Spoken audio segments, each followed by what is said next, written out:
The boat was already far from land, battered by the waves, for the wind was against them. The disciples strained at the oars, muscles burning, as the sea churned in the darkness. It was the fourth watch of the night, somewhere between 3 and 6 in the morning, when they saw a figure walking toward them on the water. Terror seized them. "It's a ghost," they cried out in fear. But immediately Jesus spoke to them. "Take courage, it is I. Don't be afraid." The voice cut through the howling wind, familiar and commanding. The disciples stared, hearts pounding, as the figure drew nearer, stepping on the waves as if on solid ground. It was no ghost. It was the Lord. Peter, ever impulsive, found his voice. "Lord, if it's you," he called out, "tell me to come to you on the water." The others looked at him as if he were mad. But Peter's eyes were fixed on Jesus, waiting for an answer. The storm raged, but in that moment there was only the question hanging in the air. Jesus answered with a single word: "Come." It was an invitation and a command. Peter swung his legs over the side of the boat, his sandals touching the churning sea.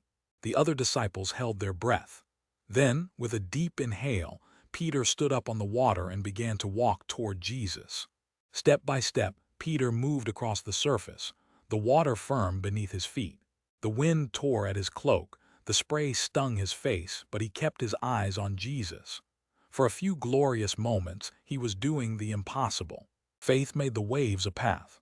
But then Peter noticed the wind. He felt its force, saw the towering waves, heard the roar of the storm. Fear flooded his heart, and in that instant his faith wavered. The water that had held him now seemed to give way. He began to sink, the cold sea swallowing his legs. Terror gripped him. "Lord, save me," he cried out, his voice cracking. The waves closed over his knees, his waist. He flailed, reaching for anything solid, but there was only water. In his desperation, he called the only name that mattered. Immediately, Jesus reached out his hand and caught him. The grip was strong, unyielding. Peter felt himself pulled up from the depths, gasping for air.